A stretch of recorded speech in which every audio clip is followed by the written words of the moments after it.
काल को प्रातः काल कहते हैं। यह संपूर्ण दिन का 5वां भाग होता है। इस प्रातः काल के अनंतर 3 मुहूर्त का समय संगव कहलाता है तथा संगव काल के पश्चात 3 मुहूर्त का मध्याह्न होता है। मध्याह्न काल से पीछे का समय अपराह्न कहलाता है। इस काल भाग को भी बुद्धजन 3 मुहूर्त का ही बताते हैं। अपराह्न के बीतने पर सायंकाल आता है। नक्षत्रों में से मेघ और मेघों में से वृष्टि। इस प्रकार संपूर्ण दिन में 15 मुहूर्त और प्रत्येक दिवसांश में 3 मुहूर्त होते हैं। वैशुवत दिवस 15 मुहूर्त का होता है, किंतु उत्तरायण और दक्षिणायन में क्रमशः उसके वृद्धि और ह्रास होने लगते हैं। इस प्रकार उत्तरायण में दिन रात्रि का ह्रास करने लगता है और दक्षिणायन में दिन रात्रि ह्रास करती है।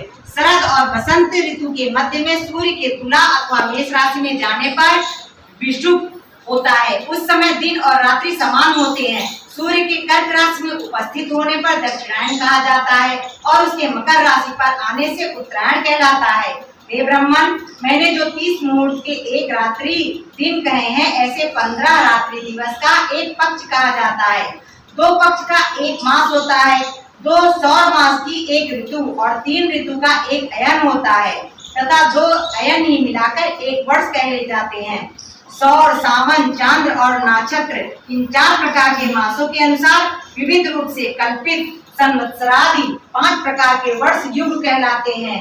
यह युग ही मलमासादि सब प्रकार के काल निर्णय का कारण कहा जाता है। उसमें पहला संवत्सर, दूसरा परिवत्सर, तीसरा इदवत्सर, चौथा अनुवत्सर और 5वां वत्सर है। यह काल युग नाम से विख्यात है।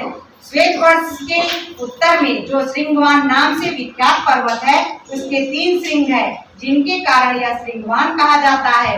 उनमें से एक श्रृंग उत्तर में, एक दक्षिण में तथा एक मध्य में है। मध्य श्रृंग ही वैशुवत और शरद बसंत ऋतु के मध्य में सूर्य और वैशुवत श्रृंग पर आते हैं। अतः हे मैत्रेय, मेष अथवा तुला राशि के आरंभ में तिमिरापहारी सूर्यदेव विषुवत पथ पर स्थित होकर दिन और रात्रि को समान परिमाण कर देते हैं। उस समय ये दोनों 15-15 मुहूर्त के होते हैं। हे मुने, जिस समय सूर्य कृतिका नक्षत्र के प्रथम भाग अर्थात मेष राशि के अंत में तथा चंद्रमा निश्चय ही विशाखा के चतुर्थांश अर्थात वृश्चिक के आरंभ में हो, अथवा जिस समय सूर्य विशाखा के तृतीय भाग अथवा तुला के अंतिम मांश के भोग करते हैं,